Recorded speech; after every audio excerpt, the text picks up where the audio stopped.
James Carter, an elderly African-American, faced a devastating loss due to an unjust trial, yet the uncovering of a concealed diary unearthed a truth so astonishing, it altered everything. Seated on the edge of his weathered porch, James absorbed the early morning chill, savoring his coffee as he gazed over the fields, a heritage of generations. Amidst the quiet, memories of familial laughter and dinner calls echoed. His hands, hardened by labor, rested on his knees as the crunch of gravel announced a visitor. A man in a suit emerged from a white car, stepping out with a formal tone to deliver an envelope. "Mr. Carter," he called out. James, his movements slow but firm despite aching knees, acknowledged him. The man approached, handing James the envelope marked with a court order, Riverland Development intended to seize his land, approved by a judge's signature. The words on the document blurred as James' heart constricted. His breathing quickened with a mix of dread and defiance. "Mary," he whispered, steadying himself against the doorframe, envisioning his late wife's disapproving shake of her head. Resolutely seated again, he reread the document, the reality unchanged. He reached for his phone, calling the town's only lawyer who dismissively advised him to give up, a suggestion James couldn't accept. Later, at a community meeting, the tension was palpable as James shared his plight. Conversations halted. The gravity of the situation weighed on everyone. Despite skepticism about his chances against a well-backed corporation, James was resolute, spurred by his wife Mary's diligent notes and research. That night, he revisited her meticulous records and found her diary, not of emotions, but detailed investigations into the company and its corrupt dealings. As dawn approached, his determination solidified. He wouldn't surrender his heritage. Clutching Mary's diary, he murmured, "It's your fight now," ready to challenge the forces aligned against him. Hearing her voice echo in his mind, James Carter wasn't sure how, but he was determined to confront them. On a brisk Monday morning, he entered the courthouse, the air inside cool and sterile, a stark contrast to the warm, dusty road he'd left.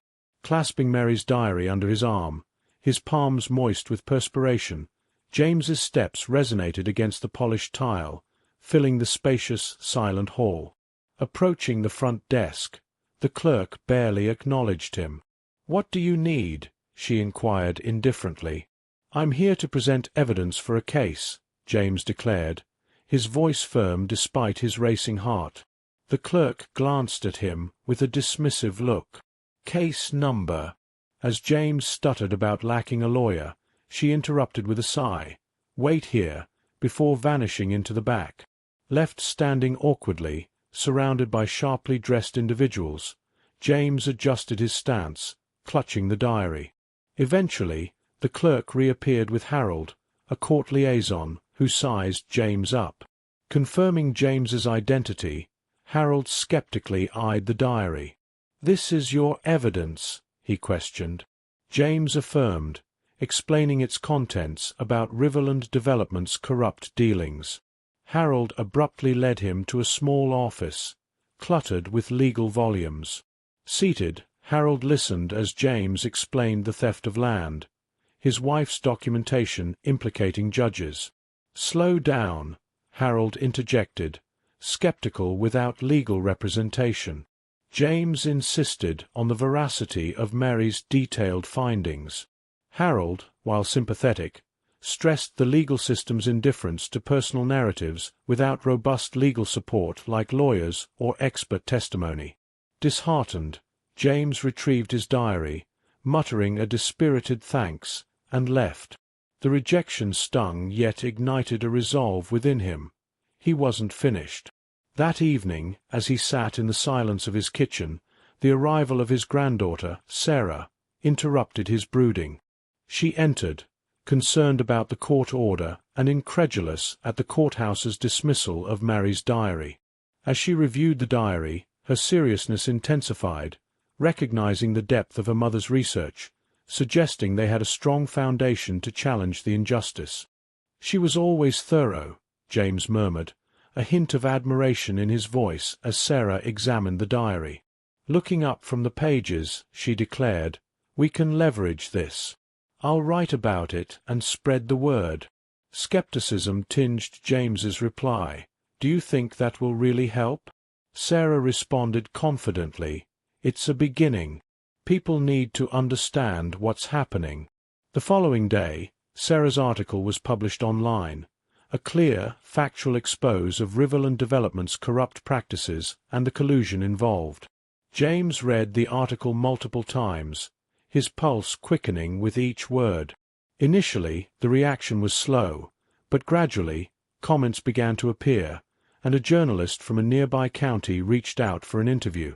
Although hesitant, James consented, still unsure of the potential impact.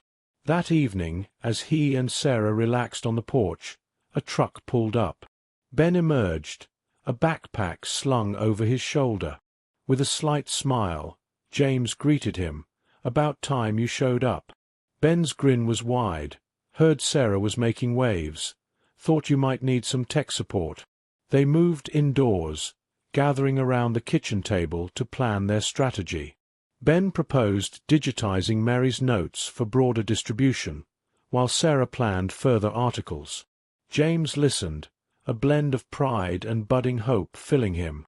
However, this hope was dashed the next morning when James discovered a letter from Riverland Development's legal team attached to his door, threatening severe legal actions if he didn't cease his allegations. Standing on the porch, holding the menacing letter, he felt its weight disproportionately heavy. As Sarah joined him, noticing his grim expression, she inquired, "What's that?" James's response was low and stern, "Nothing good. They're trying to intimidate us." Sarah's frown deepened. "Well, they won't succeed." Joining the pair with a coffee in hand, Ben asked about the situation. "More threats," Sarah explained before James could speak. Ben affirmed, "They won't push us back. Riverland Development is linked to some dubious businesses. There's more to uncover." James, feeling the pressure, sighed, "We can't afford to dig deeper. They're already advancing." By mid-afternoon, the usual tranquility was broken by the sound of approaching machinery. James, Sarah, and Ben watched as construction vehicles invaded the land, with workers brandishing clipboards. Confronting them, James demanded, "What the hell do you think you're doing?" A burly worker responded dismissively, claiming they had authorization to begin work. James asserted, "This land isn't yours. You have no right here." The workers' indifferent shrug prompted James to challenge their authority further. Sarah, quick to act, started recording the encounter, asserting they were trespassing without a legitimate claim.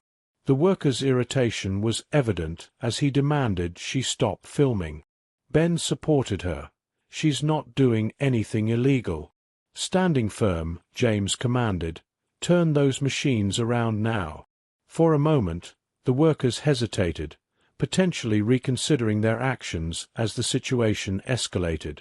Carter acknowledged quietly. Evelyn continued, "I held on, but they made life tough. I kept all this, hoping it might help someone fight them." James, absorbing every piece of evidence, felt a renewed determination. "It will help. We're building a case, and every bit adds up," he assured her, grateful for her resilience. Later, as James drove home, his thoughts raced with strategies. At home, Sarah and Ben awaited updates, their faces anxious. James spread Evelyn's documents on the table, explaining, "She's faced similar tactics. These might show a pattern of harassment." Ben immediately began scanning the documents, looking for legal leverage. That evening, Sarah suggested, "Let's compile all this into a clear, coherent narrative. We need to make it accessible and compelling for any legal support we might get." James nodded, impressed with her clarity and focus. As they worked, Ben found a crucial connection in the paperwork. "Look here," he pointed out, "the same names keep popping up on different documents.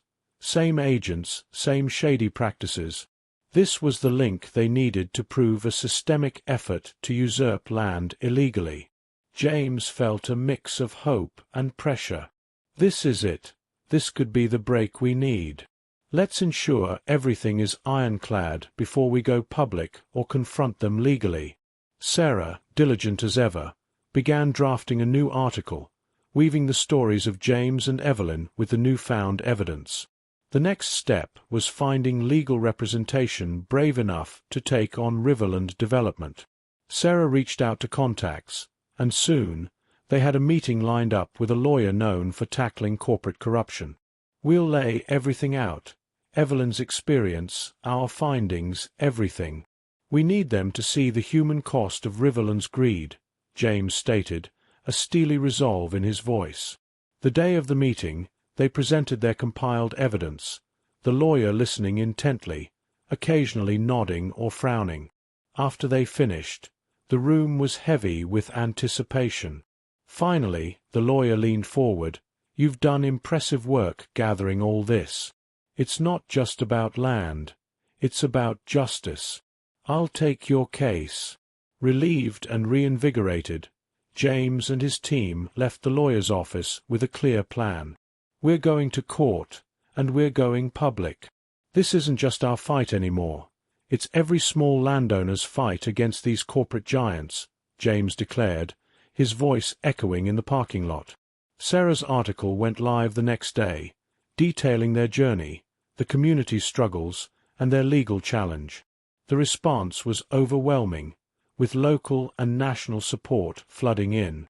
Media outlets picked up the story, and public sentiment grew against Riverland Development.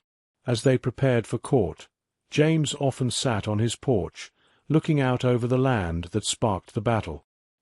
He thought of Mary, her diligence in those last days, and felt her presence strongly.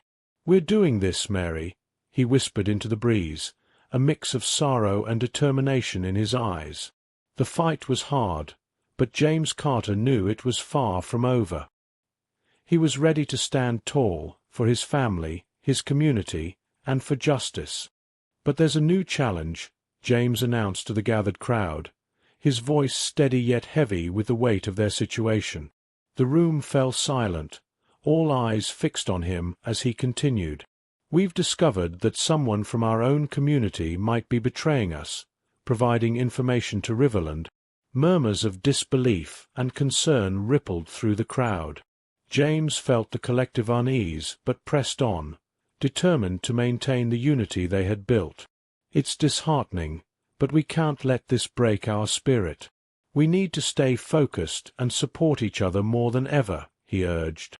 Sarah took the opportunity to step forward, her tone reassuring yet firm. "We're on the right track. The evidence we've gathered is making an impact. That's why they're resorting to these tactics," she explained, referencing the emails and the legal threats they faced. Ben, meanwhile, was busy on his laptop, his brows furrowed as he sifted through data. "I'm close to identifying the leak," he stated, not looking up from the screen. "Once we know, we can protect our strategies better and keep our actions one step ahead of Riverland."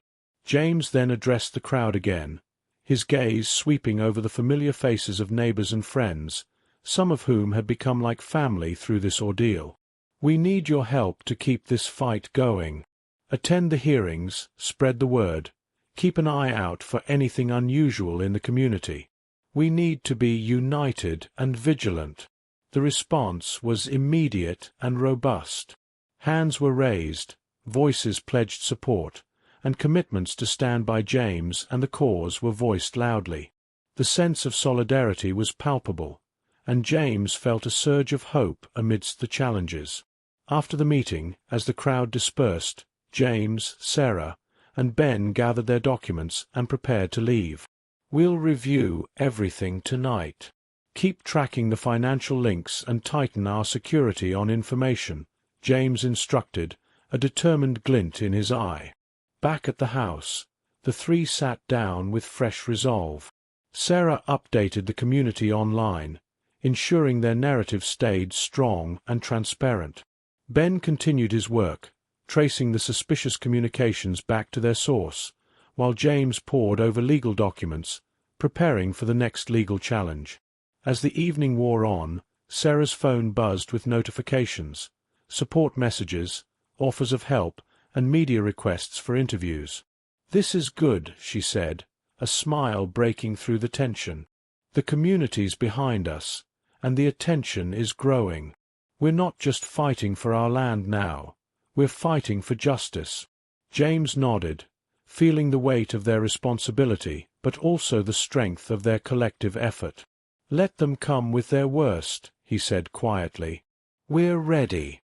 We've got the truth on our side, and we've got each other." As they continued to prepare, the reality of their situation was clear. The battle would be tough, possibly the toughest they'd ever faced. But with every new challenge, their resolve deepened, ready to confront whatever riverland development threw their way with the full force of a united community behind them. James's jaw clenched as he approached the man with the clipboard, his resolve unshaken despite the pit in his stomach. "Permits or no permits, this land is still under dispute. You're not starting anything today," he stated, his voice firm and loud enough for the other workers to hear. The man in the hard hat looked around, assessing the situation and the determination in James's stance. "I'm just following orders, Mr. Carter. If you have a problem, you need to take it up with the courts," he replied, a note of indifference in his tone. James stood his ground. "And you can tell your bosses that they're stepping on the wrong land. This isn't over yet. I have a community behind me, and we won't back down," he said, his eyes darting to the trucks, the workers, and back to the man. The construction foreman sighed, gestured to his crew, and then back at James. "We'll hold off for now, but we'll be back," he warned before signaling his team to leave. The trucks slowly turned around and exited the property, leaving James alone under the old oak tree. Breathing heavily, James's gaze lingered on the departing trucks, his heart pounding with a mix of victory and the looming threat of what was to come. He pulled out his phone and called Sarah. "They're backing off for today, but they said they'll be back. We need to move fast," he explained quickly once she picked up. "Good work, Grandpa. I'll rally the community and get in touch with our lawyer again. We might need to file an injunction to stop them until the court can review the permits," Sarah responded, her voice filled with urgency but also a trace of hope. James ended the call, his mind racing with the next steps. He knew they were in a precarious position, caught in a legal and moral battle against a well-funded adversary. But the support of the community, the ongoing media coverage, and the growing body of evidence gave him hope that they could prevail. Later that day, Sarah organized a meeting at the community center, where residents gathered to discuss the situation and plan their response. The room was charged with energy, each person ready to contribute in whatever way they could. James addressed the crowd. "Today, we held them back. But they'll try again. We need to be prepared to defend our homes and our rights. We're not just fighting for land, we're fighting for our futures, our families." The community's response was robust. Volunteers signed up to monitor the property, legal experts offered their advice, and donations flowed in to cover potential legal fees. The solidarity was palpable, each person reinforcing the other's commitment to the cause. In the following days, the tension did not ease. James and his allies worked tirelessly, meeting with lawyers, organizing watch groups, and keeping the public informed through Sarah's articles and community updates. As the legal proceedings slowly moved forward, James often found himself at the old oak tree, reflecting on the fight and what Mary would have thought of it all. Despite the uncertainty, the community's unwavering support and the tangible progress they were making kept him going. "We're in this together," he would often remind himself and others, a simple mantra that bound them as they prepared for the next phase of their battle. And Ben flanking him. The air was tense, charged with the anticipation of a standoff. James raised his hands, signaling for calm among the protesters as he approached the police. "Officers," he began, his voice carrying clearly, "we are here peacefully. We're protecting what's rightfully ours, and we have every legal right to do so." One of the officers, a sergeant, stepped forward, his expression neutral. "We're just here to make sure things stay peaceful, Mr. Carter." James nodded, appreciating the officer's approach. "Thank you. That's all we want as well." As the police conferred with one another, Sarah leaned in, whispering to James, "We need to keep everyone calm, no matter what. Any aggression could be used against us." James agreed, turning back to address the crowd with a reaffirming call for non-violence. The protesters responded, their chants turning into songs of unity and determination, the mood resilient yet peaceful. Meanwhile, the workers, under the watchful eyes of their boss and the police, hesitated.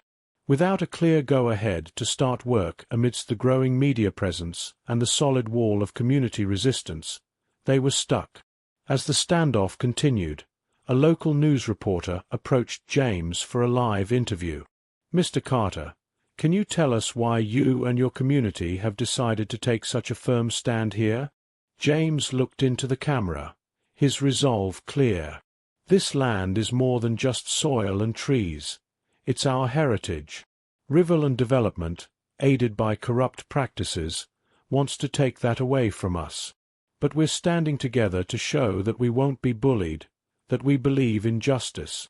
The reporter nodded, her expression showing a mix of concern and admiration. "There's been a lot of talk about the evidence you've uncovered. Can you tell us more about that?" "Absolutely," James continued. "We've found clear connections between the development company and certain officials meant to protect our rights. We've got documented evidence of underhanded deals, and we're ready to fight this in court." The interview was broadcasted live, drawing even more local and national attention to their cause. As the day progressed, more supporters arrived, some bringing food and water, others bringing their own signs and joining the chants. Ben kept updating the live stream, showing the peaceful nature of the protest.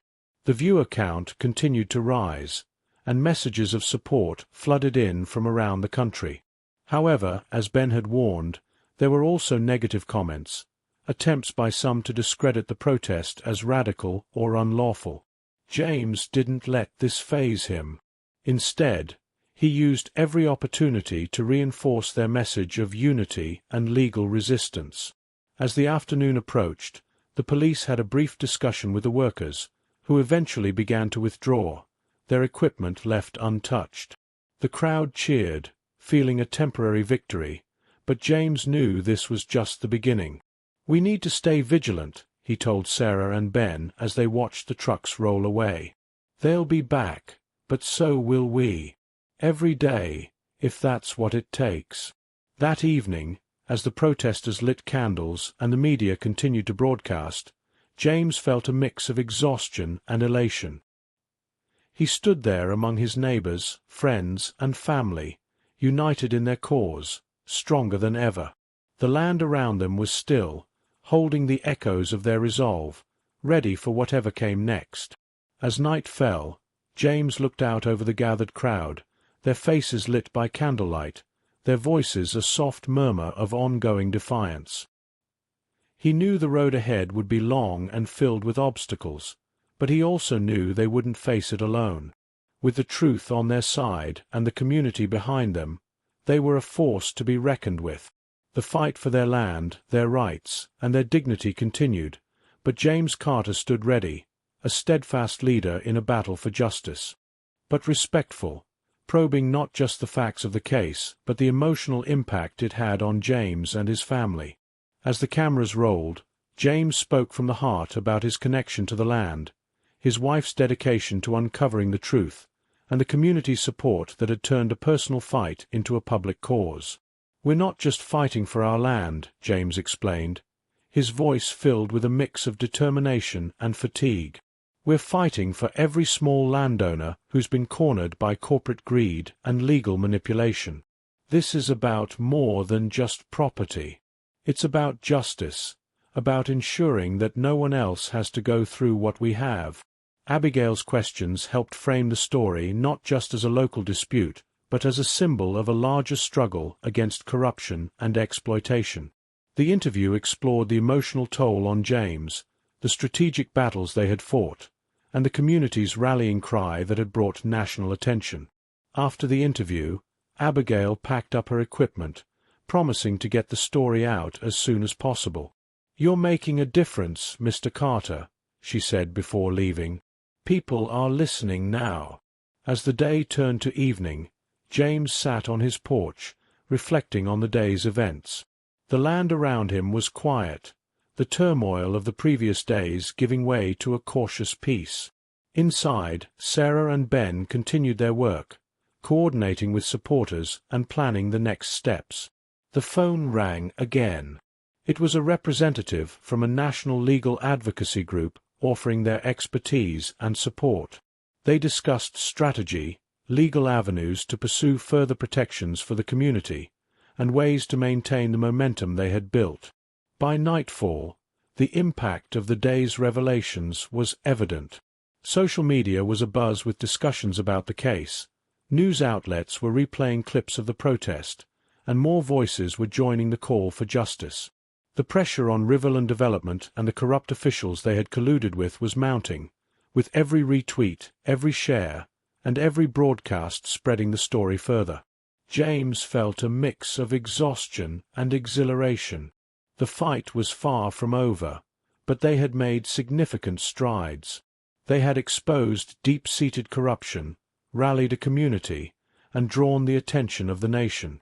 Now, with the support of legal experts and the continued vigilance of the media, they had a chance to change not just their situation, but potentially the landscape of land ownership rights. As he turned in for the night, James knew that the next day would bring new challenges. But for the first time in a long while, he felt hopeful about the future. With his family, his community, and now a national audience behind him, he was ready to keep fighting. The battle for his land had become a battle for the soul of his community, and he was not going to back down. The celebration under the old oak tree was a moment of catharsis for everyone involved. It wasn't just a victory party. It was a testament to the power of community and perseverance. As the festivities continued, James couldn't help but feel that the spirit of his late wife, Mary, was present, cheering them on and proud of what they had achieved. James spent the evening mingling with friends and neighbors, all of whom shared stories of the ordeal and their contributions to the fight. The atmosphere was jubilant yet reflective, as they all knew the significance of what they had accomplished. Sarah, ever the organizer and communicator, took the time to thank everyone personally, acknowledging their efforts and the unity they had shown. Ben, with his tech-savvy skills, discussed plans to further develop the website, aiming to turn it into a resource hub for other communities facing similar struggles. As the sky darkened and the stars began to shine, James found himself standing slightly apart from the crowd, looking out over the land. The quiet of the night, the rustling of the leaves in the gentle breeze, and the distant laughter from the gathering brought him a profound sense of fulfillment and peace. "Grandpa," Sarah called out, joining him with Ben at his side. "Everyone's talking about what's next. They're ready to keep this momentum going." James smiled, his heart full. "This land will be more than just a symbol of our fight. It's going to be a place of gathering, learning, and growing. We'll start programs for agriculture, conservation, and education. We'll make it a beacon for what community and care for the land should look like." Ben nodded, his eyes bright with excitement. "And I'll make sure our story and the resources we've gathered are accessible to anyone who needs them. What we've done here can inspire and empower others." The three of them looked out over the land together, the quiet of the night enveloping them. "We've started something big here," James said softly. "But the real work begins now. Maintaining what we've fought for, expanding on it, and ensuring it continues to serve as a model. That's our next challenge." Sarah squeezed his hand. We're with you, every step of the way. This isn't just your fight anymore, Grandpa. It's ours too. It's everyone's. As the night drew to a close, the community slowly dispersed, leaving James, Sarah, and Ben standing under the oak tree. They were tired but exhilarated, aware of the road ahead but ready for the challenges it would bring. Finally, as the last guests left and the night settled around them, James took one more look at the land around him. It was more than just soil and trees. It was a legacy of love, struggle, and hope, a legacy that would continue to grow just like the oak tree that stood steadfast beside them. "Let's get some rest," James said, turning back to the house.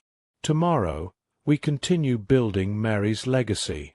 For her, for us, and for everyone who believes in what we stand for." With that, they walked back to the house together, ready to face whatever the future held, bolstered by the community and the bond they had strengthened through their shared ordeal. Thumbs up if you're inspired by James's story. Hit the like button to show your support. Counterclockwise arrows button, share this video to spread the word about the power of community and resilience. Speech balloon, we'd love to hear your thoughts. Drop a comment below and let us know how this story moved you or how you relate to this fight for justice.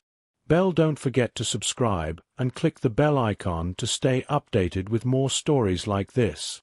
Join us in celebrating a legacy of love, courage, and justice, because when we stand together, there's nothing we can't overcome.